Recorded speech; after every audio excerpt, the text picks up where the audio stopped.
এই দেখুন, দেখে লাগছে না দোকানের মতন চাউমিন। আপনারাও বাড়িতে এভাবে বানিয়ে ফেলতে পারেন। চটপটা টেস্টি চাউমিন, না লাগবে গাজর, না ক্যাপসিকাম, না সয়া সস, না চিলি সস, শুধুমাত্র শসা দিয়ে বানিয়ে ফেলতে পারবেন tasty tasty chowmein. Hello friends, কেমন আছেন আপনারা? আশা করছি সবাই ভালোই আছেন। আজ আমি বানাবো শসা দিয়ে চাউমিন। ভিডিওটা শুরু করার আগে আমার চ্যানেলটা সাবস্ক্রাইব না করা থাকলে সাবস্ক্রাইব করে দেবেন।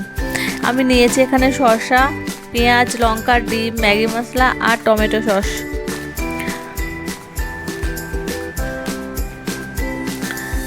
এবার আমি নিয়ে নিয়েছি একটা কড়াইয়ে নিয়ে নিয়েছি আমি 1.5 লিটার মতন জল। জলটা ভালো করে ফুটিয়ে নিতে হবে। জলটা ভালো করে ফুটিয়ে এর মধ্যে আমি দিয়ে দেবো চাউমিন। চাউমিনটা সবসময় গরম জলের মধ্যেই দিতে হবে, না হলে ঠান্ডা জলে দিলে কিন্তু চাউমিনটা চিপচিপে হয়ে যাবে। 2 থেকে 3 মিনিট চাউমিনটা ফোটাতে হবে, তারপরে নামিয়ে দেবো। আমার এখানে চাউমিনটা সিদ্ধ হয়ে গেছে, আমি নামিয়ে দিচ্ছি। এবার একটা কড়াতে নিয়েছি তেল। আমি 2টো ডিম ভেঙে রেখেছিলাম, ওটা আমি ভেজে নেব। ডিমগুলোকে আমি একটু ঝুড়ো ঝুড়ো করে ভেজে নেব। ডিমের কালারটা চেঞ্জ হলে পরে আমি ডিমটা নামিয়ে নেব।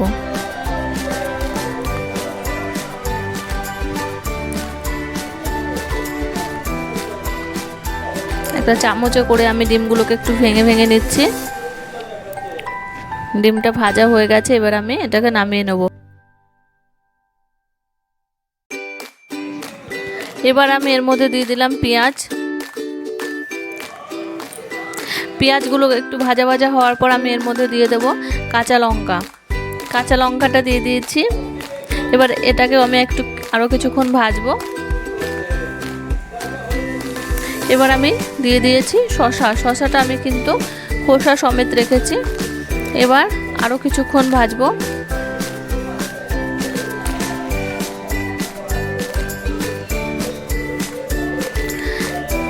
এবার আমি এর মধ্যে দিয়ে দিচ্ছি 1 চামচ নুন।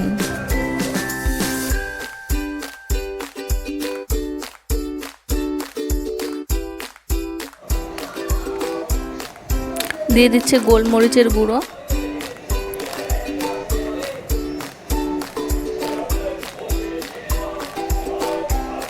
আর দিচ্ছি টমেটো সস।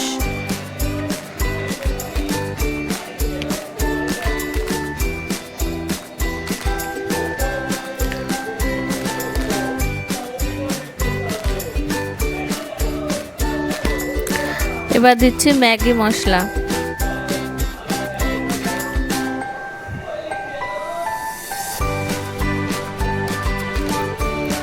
এবার ভেজে রাখা ডিমগুলোকে আমি দিয়ে দিচ্ছি।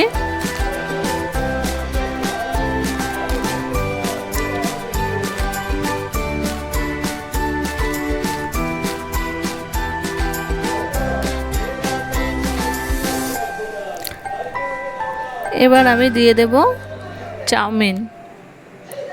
চাউমিনটা দিয়ে হালকা হাতে মিশিয়ে নিতে হবে। চাউমিনটা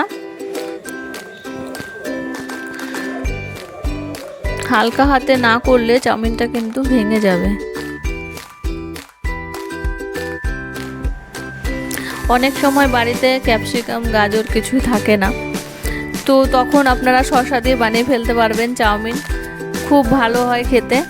বাড়িতে ট্রাই করবেন একবার, আশা করব ভালোই লাগবে।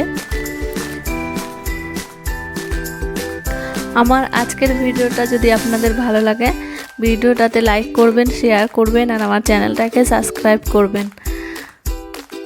চাউমিন তো রেডি হয়ে গেছে। আমার তো এত খেতে ইচ্ছে করছে, এত সুন্দর হয়েছে। আপনারা বাড়িতে ট্রাই করুন। আর আমি এখন টেস্ট করে দেখি কেমন হয়েছে। ভিডিওটা দেখার জন্য অনেক অনেক ধন্যবাদ।